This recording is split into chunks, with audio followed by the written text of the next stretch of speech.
One key, one alarm, and an entire palace thrown into chaos. When Lady Charlotte turned that key in the treasury door, just to prove a point, just for a laugh, nobody expected the ancient alarm system to roar to life. A system built to trigger only when someone tried to breach the vault without authority. Bells screamed through every corridor. Guards came running from every direction. And the one man who hadn't spoken a single word in 3 years was about to shout loud enough to shake the palace walls. This is the story of a wager. A silence, and the night everything changed. The sun was sinking slowly behind the palace towers, its last light catching on the gray stone walls. Outside the great oak doors, 2 guards stood at attention, still silent and utterly unreadable. One of them, William Ashford, was the most disciplined soldier in the king's service. His eyes were sharp and unwavering, but behind that iron composure sat an old wound nobody had ever seen. A few weeks earlier, everything had been perfectly calm. Nobody could have guessed that calm was about to become the eye of a storm.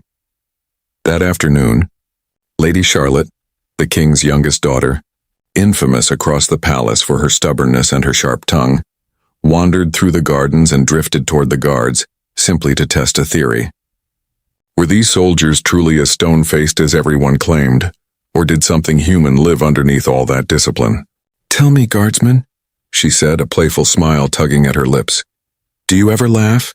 Or were you built to stand there like a lamppost?" William said nothing. His gaze stayed fixed straight ahead, as though her words had never reached him at all. Charlotte didn't care for that silence. She stepped closer. "Fine then, answer me this. If I walk straight through that door right now, what would you do? Would you actually stop me?"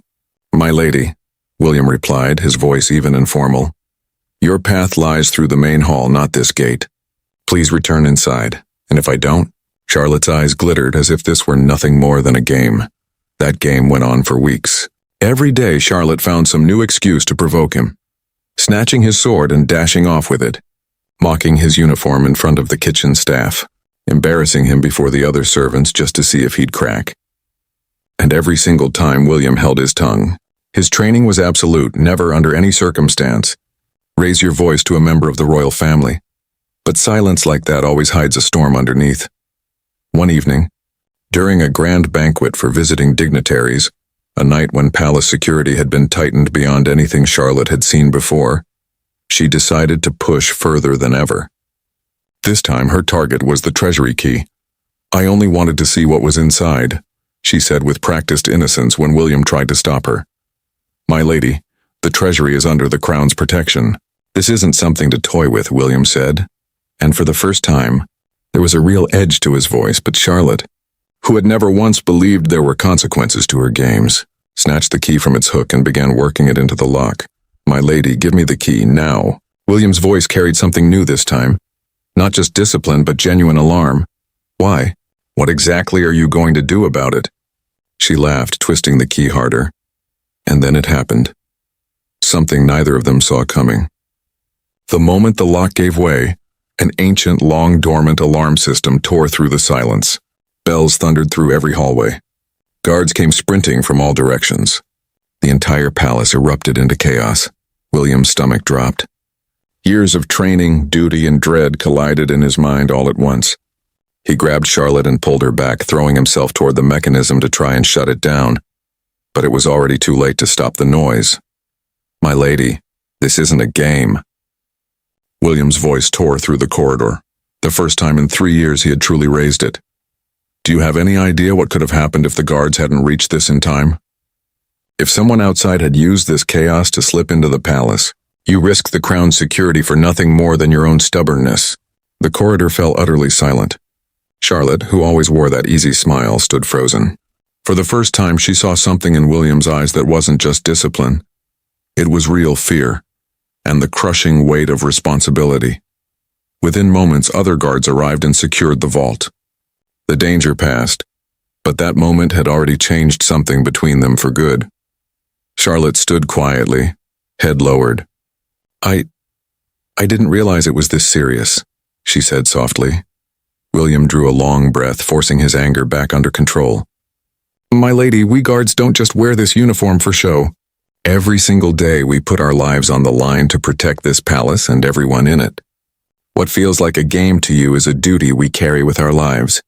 It was the first time Charlotte had ever heard him speak so openly.